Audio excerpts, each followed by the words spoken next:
invite our State Senator, Tony Hwang. Thank you, Rabbi, and I want to thank the town of Fairfield for having this serious and much needed conversation. Black lives truly matters. What happened to George Floyd was criminal, and unless it was captured on film, it might have been stuck into the back shelves of discussion and quagmire.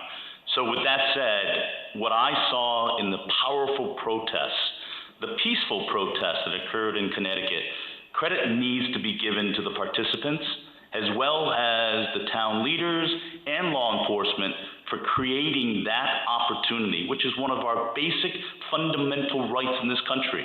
We have a right to voice our thoughts and concern. And what I saw in many of these protests was a powerful reminder that people are energized. People have had an opportunity to address an issue that has sat way too dormant. And it also opened an opportunity for more dialogue. I've had an opportunity to reach out to many of my friends from many backgrounds, and some of the stories that they've experienced, some of the biases and the challenges and the frustrations that they had in growing up and surviving through and succeeding despite the obstacles that they have is a challenge that they wish they never had to go through. And what worries them the most is not only what they had to go through, but they worry about their loved ones and their children and what they must endure if this country does not get better. That being said, I think it's important to have solutions. And with the protests and a voice, and with all of this energy that we have right now, let us channel that to create solutions. I'm proud to say that in Connecticut, we have done a good start to these type of solutions. We passed legislation, but to answer the specific question, Rabbi, that you raised from the audience, what are a solution that we have in the state and in the town of Fairfield that we could undertake? I will tell you, conversations need to occur. Real conversations that may be uncomfortable, that may be awkward, they may be emotional. But I remember perhaps maybe 7, 8 years ago that the town undertook a diversity conversation. We had across all segments of people that unfortunately have gone to their sides and gone to their corners and only listen to viewpoints that support their viewpoints. What we did in that diversity conversation was a real expanse, a real vulnerability and open discussions. That created an opportunity for us to learn from each other, not to be succumb to bias, presumptions, and a judgment, but to truly understand each individual.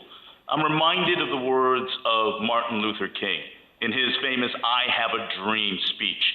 And I'm always taken by the fact that he wishes for the one day in which his children will be judged by the character of their being and not by the color of their skin.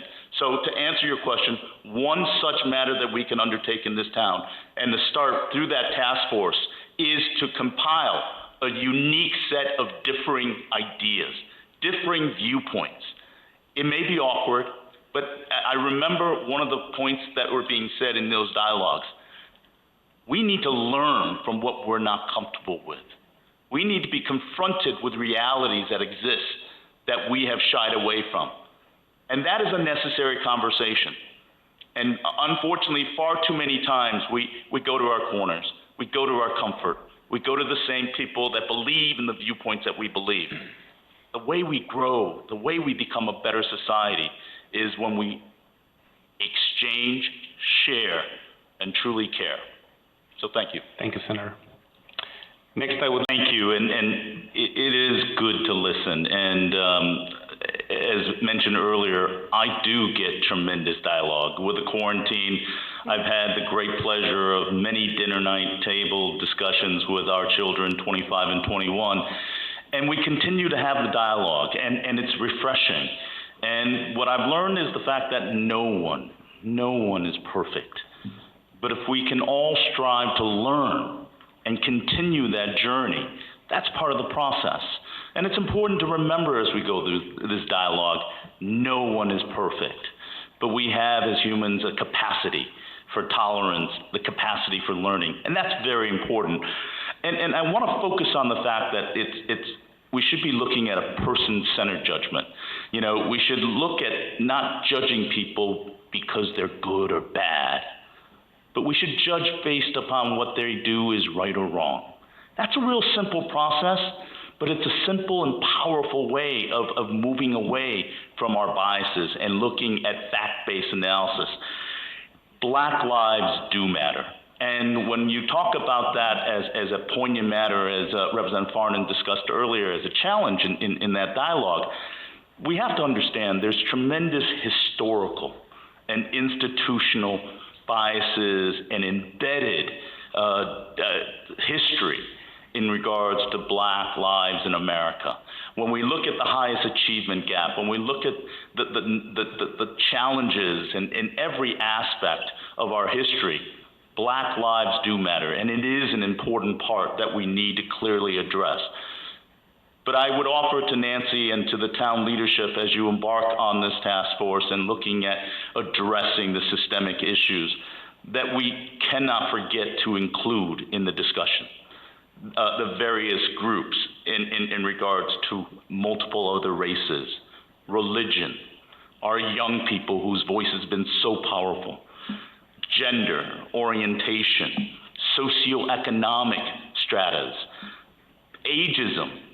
I think the task force is an opportunity to bring all of those diversity points of view, to also educate them on Black-race relationships, because it's not just one segment. We live in a rainbow of diversity. That is the greatness of this country in which we have webbed and weaved a great fabric of what this country was built on. But a conversation in addressing Black Lives Matters is a systematic challenge deeply embedded in our institutional biases. So when we look at that task force, it needs to incorporate a strata of many of the viewpoints that I mentioned here, because we all have our built-in biases, built-in judgments.